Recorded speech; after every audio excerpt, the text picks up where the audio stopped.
Hello, hello, and greetings, everybody. Happy Wednesday. How is everybody feeling? How's everybody doing? I know we were all just in this, these past few days, wrapping up week 5 and week 6, been crazy. But here we are, ready for week 1 again, and we know that time is going to fly by just as it does every 6 weeks. I don't know about you, but that's how it feels for me. And all the chef instructors were always like, well, how did it become week 6 again? And I'm sure that's how it is for y'all too. So way to finish strong. Last class, and oopsies, sorry about that. Let's get ready to start this class off strong. All right.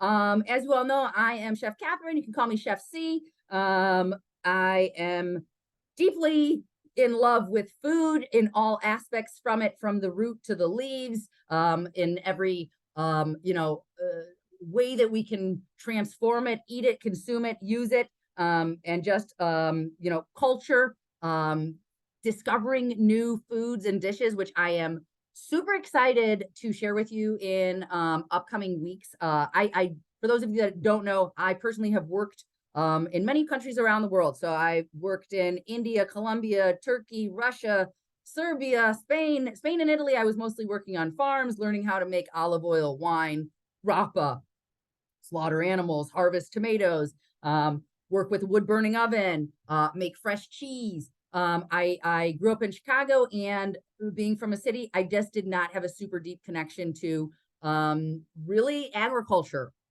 My mom grew herbs and tomatoes, and my grandpa as well, but that was in some lettuce, and we had some raspberries, but that was kind of the extent of it, right? And when I finished culinary school, I wanted to get my hands on, and I wanted to understand what it took to grow vegetables, what it took to make products, right? To have a deeper understanding of the products that we use, to really highlight them and to understand how they taste. As you've covered in PB142, a couple blocks back, that seasonality and locality has such a huge impact on food, on flavor, on how we build dishes, on menus. The list doesn't stop, right? So that's where my passion took me, was getting on farms. And then I realized, wow, there's just so much out there, and so many dishes, and so many different ways to cook, and different techniques and different ways to preserve, that it took me on a totally different path than I had originally expected what my journey within the restaurant and hospitality industry was going to be. I had lofty thoughts of opening up a really cool restaurant. After working on farms, I was like, everything changed, right?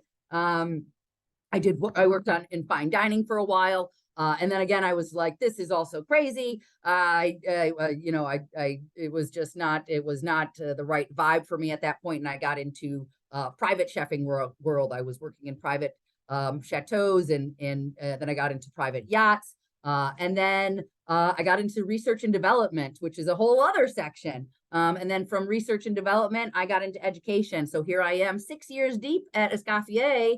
Actually, like right around today would have been, I think today is when around this 6 years ago today, I started here at Escoffier. So let's cover the basics. You already know it, but we'll blast through this.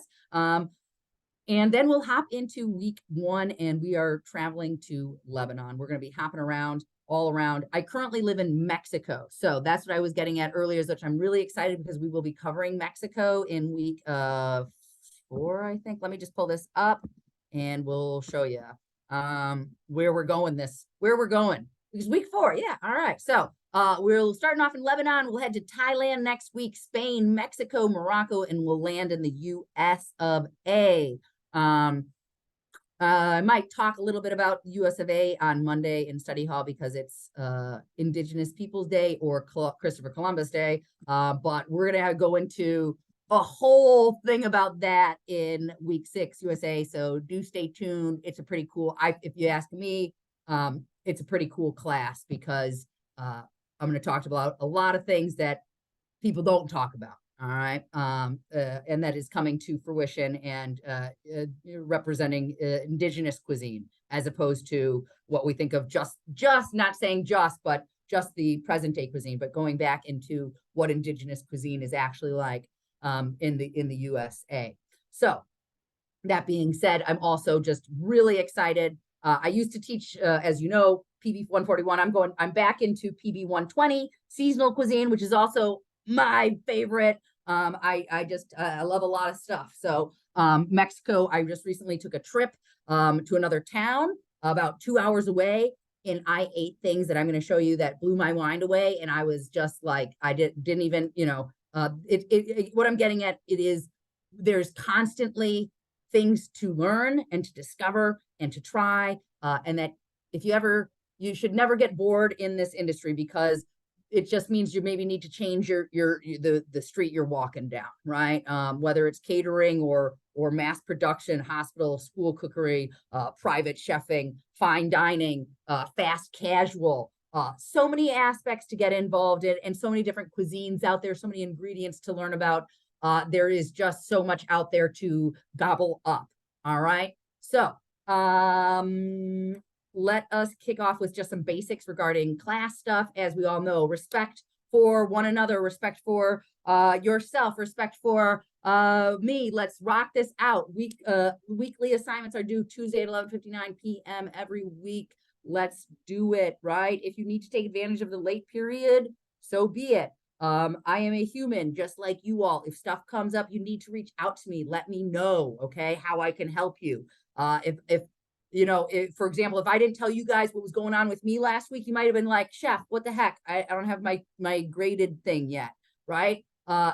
If I don't tell you, you don't know. If you don't tell me, I don't know, right? Just like in the kitchen, okay? If you're working in the kitchen, say it's the three of us, right? Bree and Jordan and myself, and we are in the kitchen, and I was just working on a stock, simmering away for hours. Bree's on the working the line, and I'm about to pull this stock off, and I've got a huge hot pot of stock coming around. And if I don't say to Bree, hot behind, she doesn't know that I've got a huge hot pot of boiling stock. Next thing you know, Bree turns around, boom, bumps into me. Now she's potentially burned herself. I most likely have dropped the pot. I've maybe burned myself. I've wasted a whole bunch of product. I've wasted time, and we've got a disaster. Guess what? Whose fault was that? It was mine. I didn't communicate. Bree can't know. Her back's towards me. How would she know, right? Next thing you know, I'm walking around the corner, and I've got a sharp knife, right? And if I don't say, hey, corner, sharp, Jordan, who's walking down, she's got plates. She's bringing plates to the dish pit. And if I don't tell her, guess what? Boom, knife. Boom, collision. She doesn't have hands. She's carrying something. There could be disaster, right? It's all about communication. All right. Every week I'm gonna go through substitutions.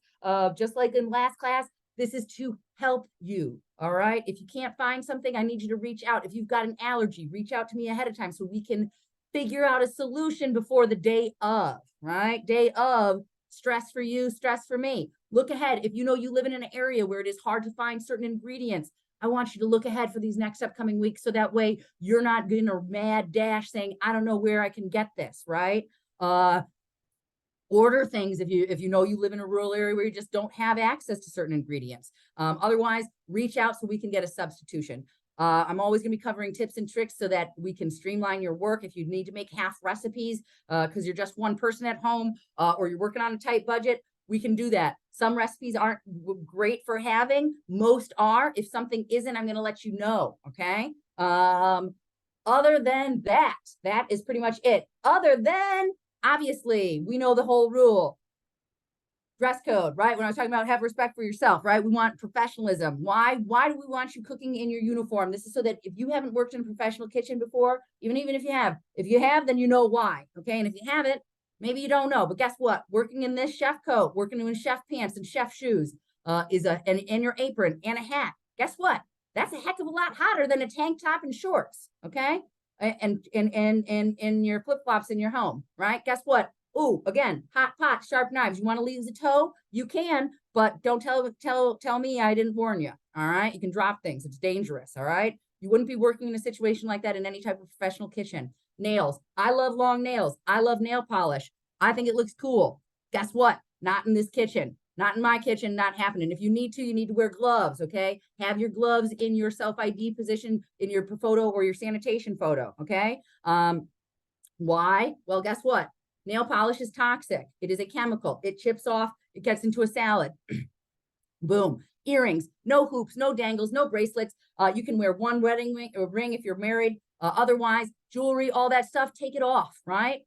Your hoops, guess what? Earrings, most places, most restaurants that I've ever worked in, I can't even wear studs. In our dress code, you can wear a pair of studs, but get used to not doing it. Most restaurants are going to let it. Why? Guess what? That back of your earring, you're prepping something. We know earrings sometimes get loose. Guess what happens? The back of your earring falls into your salad. I don't know where that. You're prepping a bunch of corn for an awesome chow chow, and boom, lost the back of your earring, maybe the front of your earring. It's in the salad. That gets sent out. Somebody chips their teeth. Boom, lawsuit. Who knows, right? You got to be thinking on your feet, thinking like a chef constantly. Mise en place, right? Mise en place means everything in its place. If you're not all prepped out, measured out, ready to go, what does that mean? You're not ready. Say we're working the line again, right? Let's get ourselves back into that kitchen mindset. Hey, you ready? We've got doors open at 5. Woo! Sometimes people don't show up until about 5:15. This day, wow, we had people waiting outside at like 4:45. They were hungry. They wanted to come in and eat. Oh, I say, hey, are we all ready for action tonight? Yeah, I just have to mince my garlic. You're not ready. Tickets start building up. You got to still chop and prep. Guess what? Those customers, now they're pissed. Took too long. I don't want to come back there. Stuff wasn't ready. You're not chopping as you go, right? Prep, mise en place, boom, you're ready for action. All right. That being said, if you need solutions for anything, we know stuff in information's here. Don't know how to submit? Here it is. You want to use Syncopa, the different type of uploading where you're uploading photos directly into the website and just shooting a Google Doc instead of a Google Drive link with everything? Do that, okay? If you don't know how to check your grades, check it here. I'm actually going to be sending you out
Hello, hello. We are back. I got kicked off. Internet went down. My apologies. I don't know when I got kicked off, but let's get back into the class page. And hopefully we cover it from there.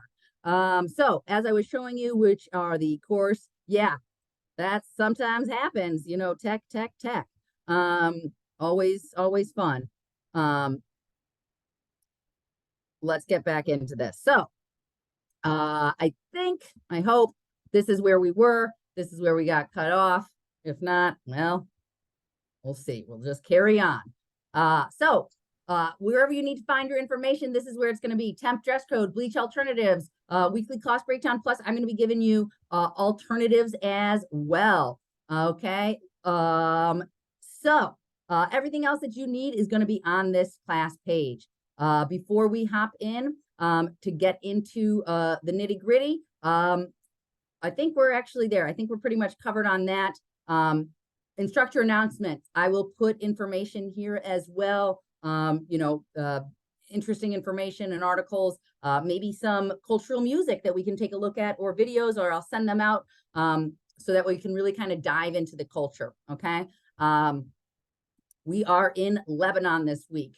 Okay. Now, as we always do, let us get into where the heck is Lebanon, right? Where are we located? Let's start to figure this out. Zoom out. We want to get into, let me get this into maps so we know where we're at. Oh, Lebanon. All right. So here we are, fairly smaller size on the country, lots of coast. We've got some lush land. We also have some desert. Now, if we start to zoom out, okay, where are we going to see? First of all, one other thing to keep in mind, always, it's pretty interesting to know about what's going on in that country. In the past years, Lebanon has had massive economic issues, so much so where it's been difficult for some Lebanese people to even, attain bread, okay? This has an impact, okay? This following food and understanding food takes you on journeys, okay? It helps you understand different issues, right? Now we see, Lebanon. Oh, Lebanon and Israel constantly having problems. Now we understand proximity. Okay, they're right next to each other. Wars, religion, right? Okay, Syria. Now we go up Turkey, right? So we're very close. We're on the Mediterranean. All of Turkey is here. We've hopped right here. We're in Africa, right? Egypt starting there. Again, zooming out, okay? Again, little Lebanon right there. Huge flavor, huge history, okay? Again, we zoom out, we get a better idea of where we're actually located, okay? So what do we know about the Mediterranean? Well, we know it's big. We know that there's specific types of diets, right? That we have a lot of veg going on. Also, when we look at ancient civilization, Mesopotamia, really kind of a huge area where many people were crossing through, right? Remember, people were constantly, the Silk Road, spices traversing from India through North Africa. We are going to be going, thinking about what happens when we go up north, and that, how does it spread? Olives. What does the land look like? What does the religion look like? How does religion impact food? We're seeing this constantly. How does culture impact food, cuisine, styles of eating, right? Shared tables. Is there alcohol or is there no alcohol? Is it Muslim, Jewish, Christian, Buddhist, many other religions? What is it, right? That's going to have an impact on what they're eating, right? Okay, so let us continue on. Now we know where we are. Let's get on into Lebanon. Of course, we're going to be talking a deep road, but before we get into that, I want to just pull up our discussion. We are going to be making falafel. Now, some of you might remember in Greek week, not the fraternity Greek week, but the Greek week from last class. I talked about and made a big point. Hummus, falafel, baba ganoush, right? That's not Greek. Remember, we as chefs have our responsibility to say, okay, we need to know. Just because a restaurant says they're Mediterranean, maybe they're offering Greek stuff, maybe they're offering Mediterranean stuff. It all gets lumped together. Guess what? Hummus is not Greek. They have fava. Guess where hummus and falafel are really from? Middle East, and most of it is coming from Lebanon, okay? So we are going to be creating a healthy falafel this week. Now, what are you going to do? Guess what? The basis of a falafel, all right, which we're going to be covering in the recipe, are raw chickpeas, that dried chickpeas that we soak, okay? No cooked chickpeas are used to make a proper falafel. You say, oh, chef, but I've done that before. I've made that before. Yeah, maybe you have, but that's really not a falafel, okay? It's a version of a falafel, but using cooked chickpeas to make a falafel, you're never going to get the crunch. You're never going to get the crispness. That's not what we're looking for, okay? So for this recipe, you are going to take and make a trip on falafel, okay? Does not have to be standard. It's not a standard falafel. Have some fun with this. Get a little creative, okay? Think about what flavor profiles are present in Lebanese cuisine. And we're going to use a different type of bean. Hey, maybe we're going to use fava beans in this, right? Now, maybe we're going to use lentils. Maybe we're going to use black beans and do a completely different flavor profile. So any legume or bean other than garbanzo beans, and you're going to talk about why did you decide to use that and which bean and why. Are you going to bake or fry them? Remember, air frying. No, air frying. Air fryers are a technique and an instrument that is used in the home, okay? Essentially, an air fryer has taken the concept of a convection oven and compressed it into a teeny little small box, all right? When you take a convection oven and you put it into micro size, you get the ability to create a lot of hot air circulating, okay? But you do not use air fryers in a restaurant. You do not use crock pots in a restaurant setting. We are teaching you to be prepared for the professional real world, okay? So don't use air fryer. You're not going to get points for that if you're telling me about why you're going to air fry them. That's fine. Maybe you want to do that at home. We're not just planning on working in our homes, right? We're working out in the restaurant industry. We're going to be using restaurant quality and professional equipment, okay? So you're frying them or maybe you're baking them. Yes, there are convection ovens in restaurants, but they do not get the same product as an air fryer. It is slightly different just because of the sheer size of it, okay? Then what types of sauces, plural, two, get 2 sauces in there. Maybe you're going to use toom. We're going to talk about what toom is. Toom is an incredible white dish sauce loaded up with garlic and oil. It's basically like it is the original vegan mayonnaise, okay? It's literally just garlic and oil that's emulsified and holds together, okay? You don't need egg yolks, and this is incredible dipping sauce, okay? If you want to make some dipping sauces for your falafel this week, I would get after that. Maybe you want to have some fun with it. You're also going to describe the taste, mouthfeel, and aroma. And then, of course, talk to your classmates, right? Make sure that we're getting a full response here. Now, let us hop on into week 1. What are we going to be making? We are making falafel, as I keep talking about, falafel, which is, you're going to see lots of different variations of falafel as well. Oftentimes, many falafels that I've had have a lot higher concentration and content of herbs in their recipe. Once you master this recipe, I would love, and if you are into falafel, start playing with it. Increase the amount of herbs, okay? See what you like. You're going to see some types of falafel that are actually really pretty green because of high herbaceous content. But these falafel that you're going to make are delicious. You do need to make sure that you're executing properly the deep frying technique. You are not pan frying these. If you pan fry, you're not going to get points because that's not what I'm evaluating. I'm evaluating your understanding to adhere to a recipe and execute a deep frying technique, which means you have ample amount of oil and that falafel has the ability to move around in that oil and get evenly cooked, okay? You're going to make falafel. You're going to make baba ganoush, which is a eggplant-based dip, and tabbouleh, okay, which is a soaked grain salad. Now, when we think about tabbouleh, just like we talked about in Italian-American cuisine, how sometimes we think about Italian cuisine and we associate it with the American version of it, right? Well, just like tabbouleh, maybe the tabbouleh you've seen is really kind of grain heavy. In Lebanon, it's very much herb heavy, okay? Let me just pull up a visual for you to see so you can see this. So you'll see slight variations, but it should be really bright and vivacious, okay? Something like this, right? Look at that. That is herb forward with just little bits of bulgur, okay? This is a salad with grain as a component, not like this where we're really, bulgur forward, okay? This was the first type of tabbouleh. When I first had tabbouleh, it looked more like this. But guess what? This is geared more towards the American flavor profile. When you look at traditional Lebanese cuisine and cuisines, they use a heavy amount of herbs, okay? Herbs, which are not that common, used in this concentration in the U.S., and that's why we see that grain base. You also have the price differences, right? Herbs in other countries are often far times cheaper. A bunch of one bunch of parsley might cost $1.75 these days, right? Well, in another country, it might be closer to 25 cents, okay? 50 cents, depending upon where you look at. So You see that how ubiquitous and how it's used also has an impact on cost and price. Okay, when cuisines are dependent and utilize a lot of an ingredient, it's oftentimes not as expensive, right? Now that's not always saying true, but look around, look at your prices, see what is oftentimes used, and look at the price. Okay, you'll see that certain ingredients are much cheaper than others, right? And that's because of consumption. All right, demand. So we're going to be making tabbouleh, you're making baba ganoush, and you're making falafel. So let's hop on in a little bit into Lebanon.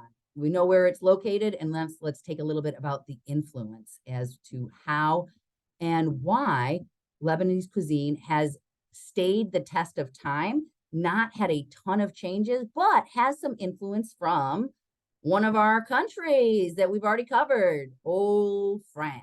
All right.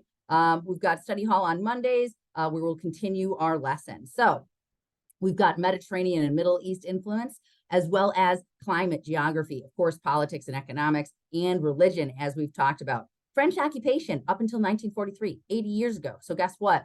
Pretty recent, okay? Big influence. That French influence had a huge impact on the pastries, okay? As well as butter. You might say butter. Well, yeah, guess what? Otherwise, we'd be really heavily dependent on olive oil. Still is true, lots of olive oil in Lebanese cuisine, but also butter coming into the shape of form of pastries. All right, now when we get into some of these product identifications, legumes, right? A lot of chickpeas, a lot of lentils, a lot of fava beans.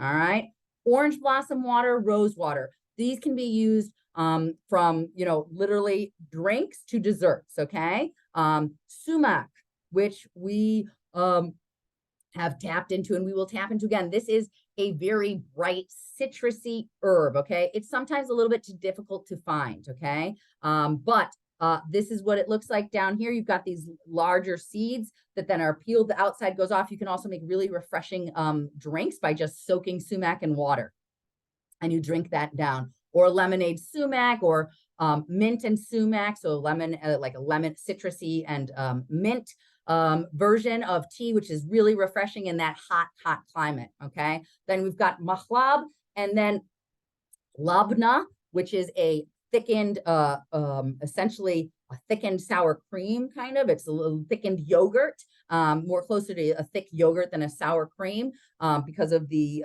processes to get to it. But probiotics, and it's a lot thicker than when we think of even Greek yogurt, okay? Similar in consistency to Greek yogurt compared to others. Tahini, which is ground sesame seeds that's used to make hummus, right? Parsley and pomegranate, not just pomegranate juice, but pomegranate seeds. And one of my favorite ingredients, which is pomegranate syrup. Basically, we're taking that pomegranate juice and reducing it down. I'm salivating just thinking about it because it's sour and sweet. You can do marinades with it. You can make awesome vinaigrettes with it. It is unreal. If you get yourself to a Middle Eastern market, find yourself some pomegranate syrup and have some fun with it. That's all I would say. You can make drinks out of it. You can make salad dressings out of it, and many, many other dishes. Like I said, marinades or grilling. It's great for grilling on vegetables or more traditionally some meats, fish, et cetera, et cetera. So now when we get into the impact of religion on food, right? We've got halal and kosher, Muslim, Islam, and Judaism, right? So where we see that? Well, guess what? Pork out, seafood out. If we look at being kosher, we're not going to be combining our dairy and our meat, right? You also might not have alcohol or blood, right? Or depending upon hooved animals, okay?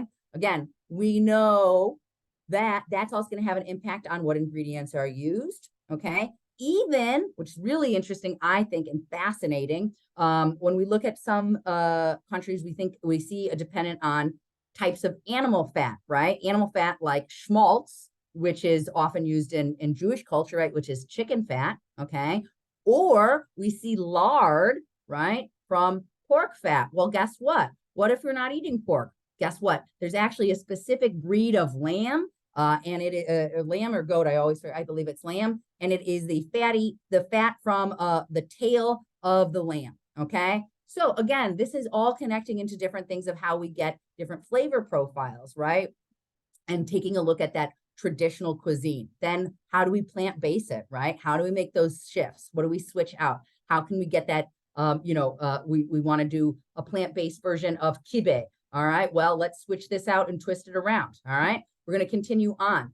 As far as the idea of appetizers, okay? Essentially, similar to this concept of like a meze spread, but we've got lots of different delicious bites to share. There's a lot of family meal style presentation, okay? Baba ganoush, tabbouleh, falafel, hummus, fajol bitzit. So fajol, right? When we look at that word, remember I always talk to you about how words kind of give you indication of what that means. Fazul, fasolye, this means bean, okay? Mujadara, this is an incredible walnut and pepper dish. Again, toom, what I mentioned just a little bit ago, garlic and oil dipping sauce that is emulsified, incredible. And then fatouche, which is probably one of my hands down favorite salads coming out of Lebanon. Fatouche utilizes pita bread, okay, as essentially what we would think about as a crouton, okay? Think about this. You live in a country where you have fresh pita being made constantly, right? Bread is a way of life. Remember, this area is wheat-based as opposed to like the Americas where we see corn, right? Origin, wheat, it comes from this area. So breads are key. So fresh bread is even more important. You're not eating old pita. No way. You're going to toast it and you're going to make a great salad out of it. Even better, you're going to take that old pita, you're going to brush it with olive oil, you're going to sprinkle some za'atar on there. This is how I make my fatouche. Season those up. You've got little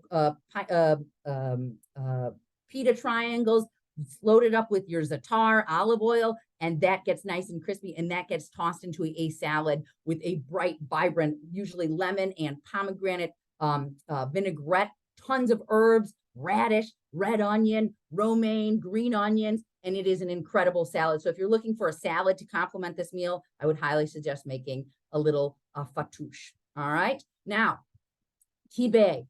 Kibe is one of the coolest things in the sense that how it transforms around the world. So kibe is this, okay? We see this is made out of bulgur. Now, oftentimes it's either in Lebanon, it might be filled with meat, okay? Ground lamb, perhaps, okay? Inside. But we want to make it vegan. We want to make it plant-based. You could put that, you could do spinach, you could do pumpkin, you could do different seitan, you could do different products, okay? Chickpeas. Also, when we think about shawarma, okay? I'm going to take you on a trip from Lebanon to Mexico, and we'll look at that in study hall because I want to make sure that we don't go over on time. But guess what? There was a huge migration of Lebanese people to Mexico. Guess what that changed? 3 years ago, I moved to Mexico and I heard somebody on the beach selling kibe. And I thought, what? Kibe? No way. Isn't that, I used to work in Turkey. I'm like, that is not Mexican from what I know. Guess what? Lebanese population. Guess what? All of a sudden, kibe showing up the beaches on Mexico, but with the Mexican flair, okay? With utilizing habanero and cabbage as a garnish, okay? Pretty wild, okay? This is how food transforms, okay? It is incredible. Also kofta, all right, or kefta or kufta. You're going to see that word showing up from India all the way to to Morocco, okay? And essentially what we're talking about are a form of a meatball, okay? Mixed with, so ground meat mixed with spices and herbs and then either grilled or turned into pan-seared or put into different braises. But you can also make it out of potatoes or any other combination of ingredients, like maybe you want to do some firm tofu and lentils and nuts and spices, all right? Continuing on, let's get going. One second, boom, all right. Breads and baked goods. We talked a little bit about pita. Now, if you recall, in week 2 of last block, I mentioned Italy and pizza. What does this look like down here? A little pizza-esque, right? Flatbread with topping. Huh. So where did the original pizza come from? Was it Italy?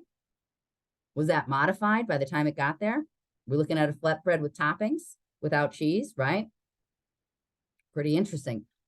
What about zalabia? Well, guess what? If you look at Indian cuisine, you'll see a dish that is very similar to jalbia, okay? So you got, again, movement of people, products, ingredients, spices, cooking techniques, dishes, and how these transform, okay? The movement of people, the movement of spices, the movement of cooking techniques, and the development of cultures and cuisines.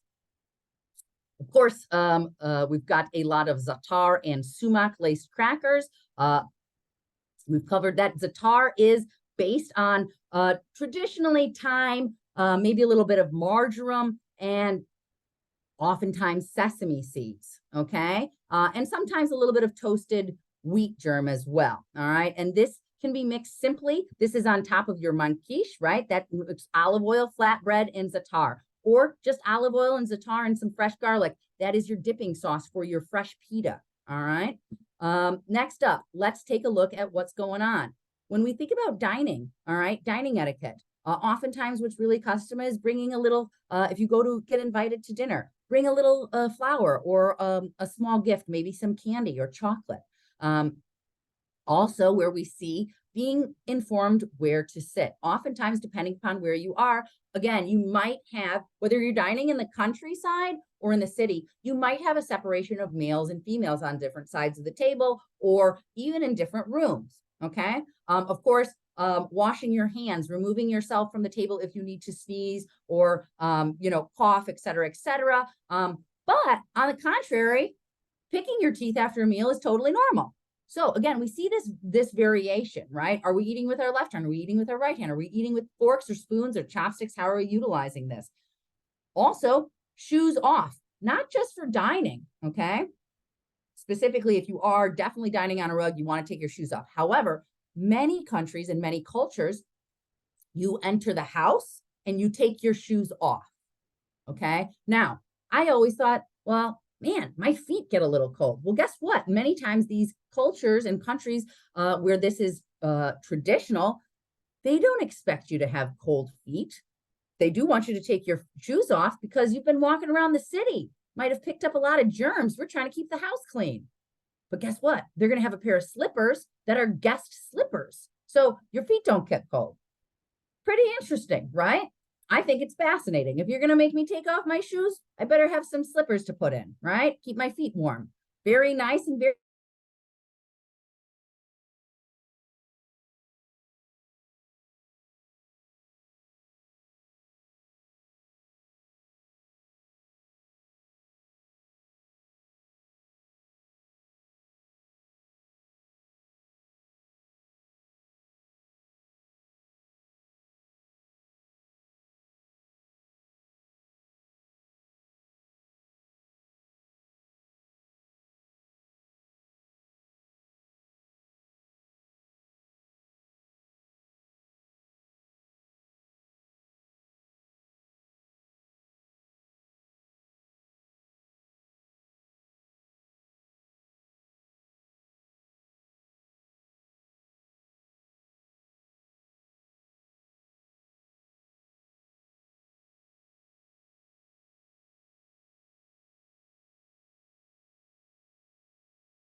My apologies.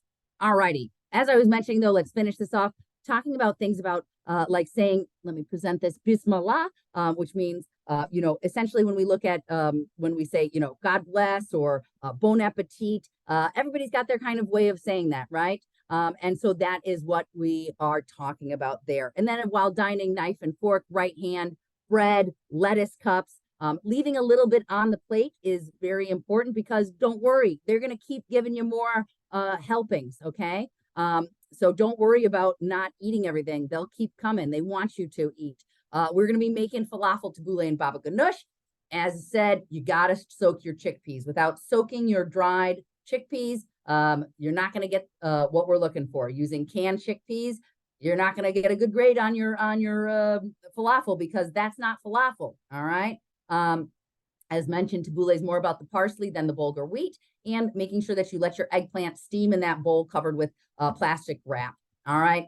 That's going to make it easier to peel off the skin and get it prepped. All right. Now, let us hop on into the recipes themselves. We've already covered the discussion forum. Let's get on into it. These are fairly simple and straightforward, and I will be covering some other cool dips and sauces and send those out like Toom for you to take a look at if you want to make Toom for your meal this week.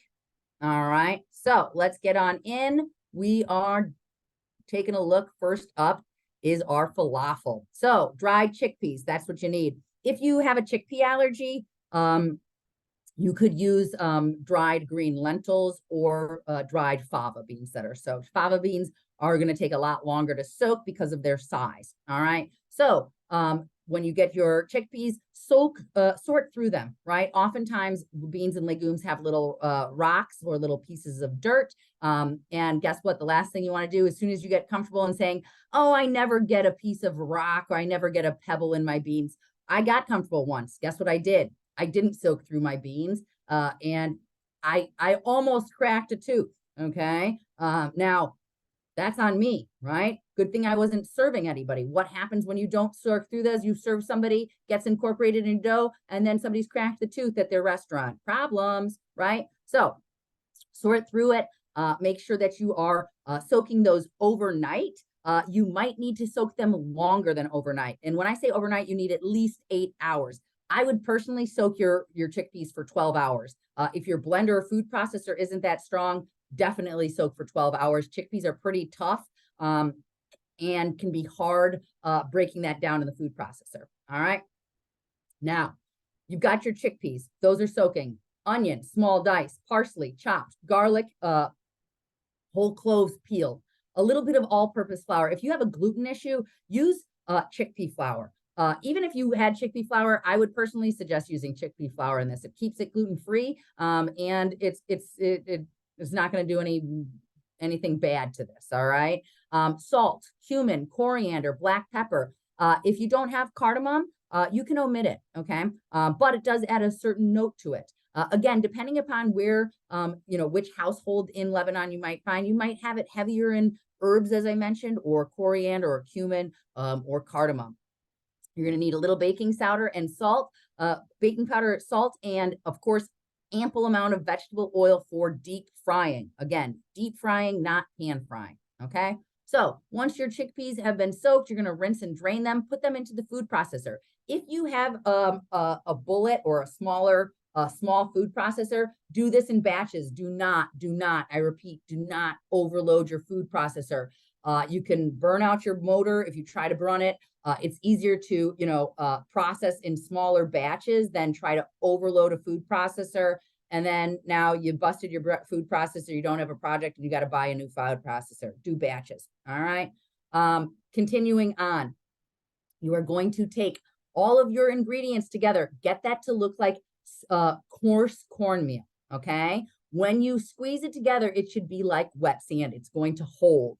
If it's not holding, you need to add a little bit more flour, okay? Or maybe a little bit more parsley, okay? Parsley is going to add a little bit of moisture, maybe a little bit more onion, but you need it to hold together. Once you get it to hold together, right, just squeeze it. Make sure, okay, is it holding somewhat? Yes. Put that in the fridge. Let it sit, okay? Again, refrigerate for 2 hours or overnight. Okay, that's going to let flavor distribute, and it is going to hold and set better. Okay, once you've rested overnight, get your pot ready with your oil. You might need more than 3 to 4 inches. Remember, depending upon your size of your falafel, if your falafel is about 2 inches, you're definitely going to want more than 3 inches. Okay, go for 4 inches. Remember also, you can reuse your veg frying oil. You just need to strain it and label date, use it later, okay? It does not go bad after one fry, okay? And I also don't want you just dumping out a bunch of oil and wasting it, right? Have yourself a little fun and get some fries going on, do some other frying, okay? Not always the healthiest, but invite some friends over and share the fun. Next up, you need to make sure that you're hitting between 350 and 375. Otherwise, you're either going to get really dark brown and kind of get these bitter notes when you have too high of heat, or if it's too low, you're going to have oil logged finished product. Nobody wants a deep fried product that's full of oil, right? That's why people don't like fried foods. Ever heard of somebody who's like, I don't really like fried food? It's probably because they ate improperly fried foods, or maybe they've got a health condition, or maybe they really don't like it. But most often it's because they ate something that was just full of oil, and that's from low temperature on frying. You need to make sure that you've got enough temperature that that the oil is cooking it, okay, but not getting in and penetrating it. All right. So you are going to form your falafels into using a tablespoon or a small ice cream scooper or anything. You're going to form either small bowls or little patties. Okay. Remember, uniform and consistency in size. Think about if you sat down to a dinner and you were served and your dining partner was served, and you've got these teeny little falafels and your dining partner's got these big ones. Like, that doesn't seem fair, right? Uniform, consistency, even time. If you want to do different sets and plate up and see what it takes to fry small falafel and large, that's fine. That's a different plate up, right? Or mention in your narrative, okay, that you're doing a little experiment and you want to see what does patty versus ball, large ball. It should be about the size of a golf ball. That's generally, if you're doing it in a ball form, it's usually about the size of a golf ball. All right.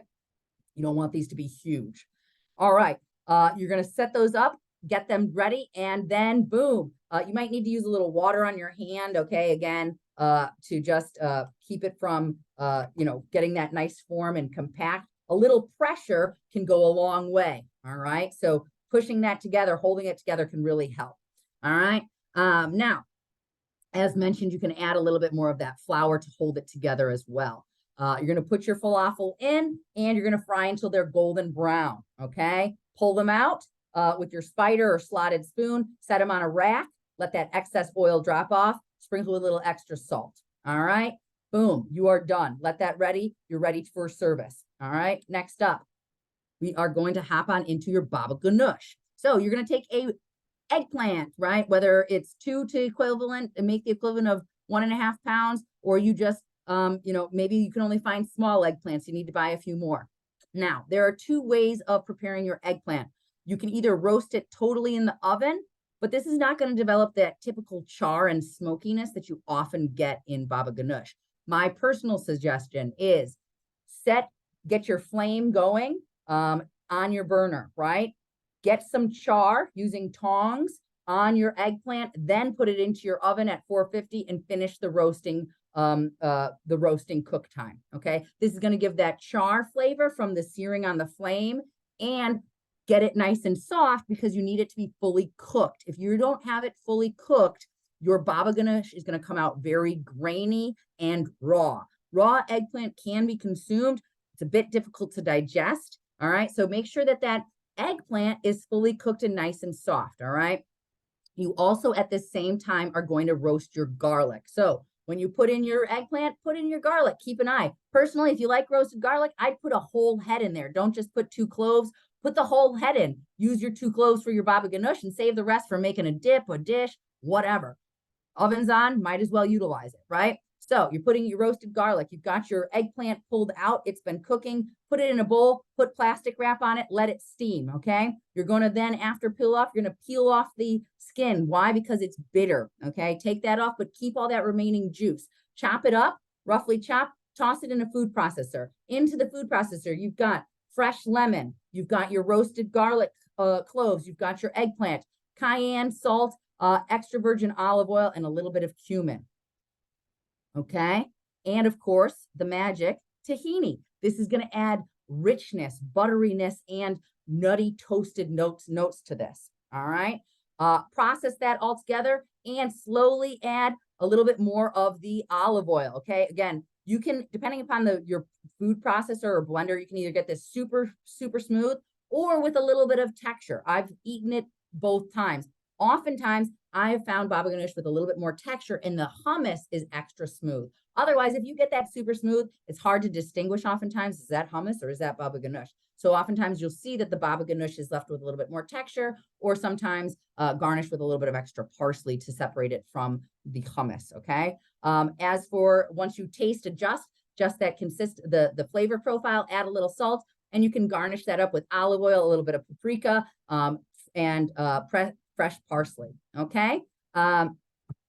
Continuing on. Last but not least, we move into your tabbouleh. So find number one, bulgur. I'm going to pull this up once we get through the recipe so you know what bulgur is, okay? Bulgur is one of the few grains that you can actually eat not cooked. We are only soaking this. We are not cooking this, okay? If you can't find bulgur, instant couscous, Moroccan-style couscous, not Israeli couscous or not pearl couscous, but Moroccan or instant couscous, will do the job. You can also rehydrate that, and it will rehydrate. It might take a little bit longer. Alternatively, buckwheat groats also can be consumed raw and will soak. I would, again, if you can only get whole buckwheat groats, throw that into the food processor and process it a bit, break it down, split the hull open. You're going to get a good finished product. Again, you don't need a ton of this. Also, I highly suggest if you are one person or on a tight budget, have this recipe, okay? It calls for 2 whole full bunches of parsley. All right, that's what I'm saying. If you're on a budget, divide this. Herbs can get expensive. All right, you need also a hefty amount of lemon juice. So instead of 1 cup, you just need a half a cup. All right, water and lemon juice, acidulated water, is how you're going to soak your bulgur. Next up, you've got your scallions and your fresh parsley. This says finely chopped. That means finely chopped, not roughly chopped. You do not want large pieces of your herbs or your scallions in this. Attention to knife skills and knife cuts, right? Your Roma tomato that's going in here also needs to be peeled. And you might say, what? Peeled? That's crazy. Well, guess what? When we look at other cultures, many cultures peel their tomatoes. Why? Tomato skins and pepper skins are extremely difficult to digest. And I remember learning this lesson the hard way. There's a beautiful dish that comes out of Turkey with basically minimal ingredients. It's garlic, it's onion, it's these big fat green beans and tomatoes. And that's really all it is. But you slowly cook this and it is just unreal, okay? And I was like, I don't have time to peel my tomatoes. I was really busy. I didn't have time. And I thought, it doesn't really matter, whatever. Guess what?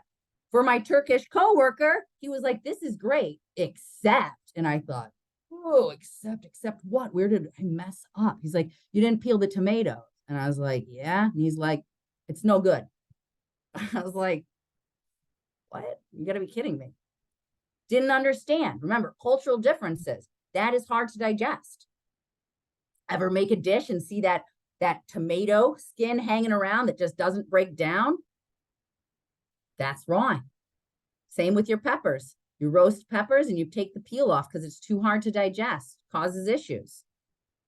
So very interesting, very specific. So make sure you're either blanching and shocking your Roma tomatoes, right? Or if you've got a really good trick where you can get your peel off in a different way, I don't care, but it needs to be peeled, all right?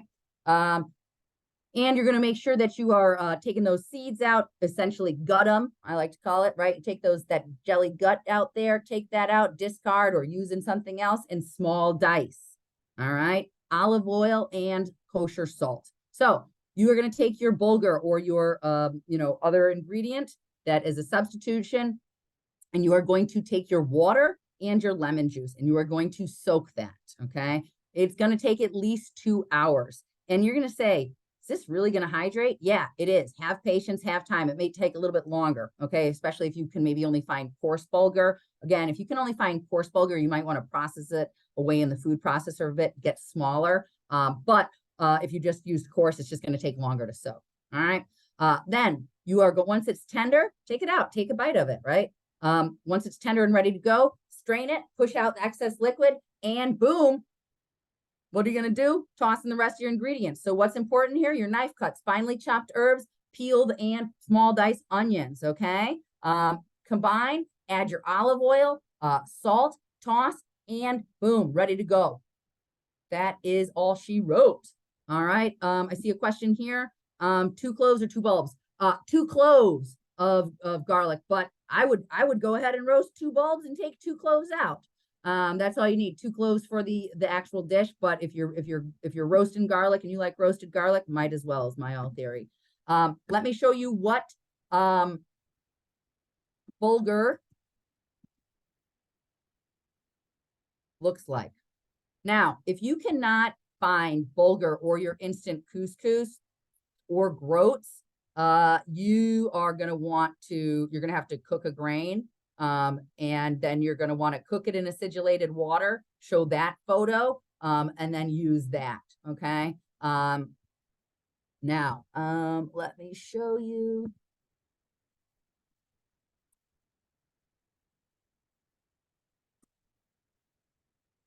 Cool. I got it. We are good to go. Let me show you what this is looking like. So bulgur wheat, again, you're going to find it in multiple variations. I highly suggest going to a Mediterranean or Middle Eastern market. You're going to have no problem locating it. And again, if not, substitutions. Also, if you get coarse bulgur and you've got a question, what to do with it, you can make bulgur pilaf, Turkish style, that will knock your socks off. It knocked my socks off for sure when I first tried it. It's delicious. But this is what we're looking at. That is a whole bulgur, that's coarse bulgur, but we want to show you this. All right. So when we take a look, this is going to be your fine bulgur, white or red. Either one is going to work. It's just different varieties. Okay. They both are, will do the trick, but they're fine. Okay. They're really, really small. You can see it almost looks like it's even smaller than couscous. Okay. You've got very coarse bulgur, which is often made to make pilafs. And then you've got medium bulgur. Medium bulgur will work as well. And then coarse bulgur, again, I would probably, if you could only find coarse bulgur, I would process that away. Medium, you'll be fine. It's small enough. It'll still be larger, but that'll work. And then, of course, very coarse is pretty much almost whole.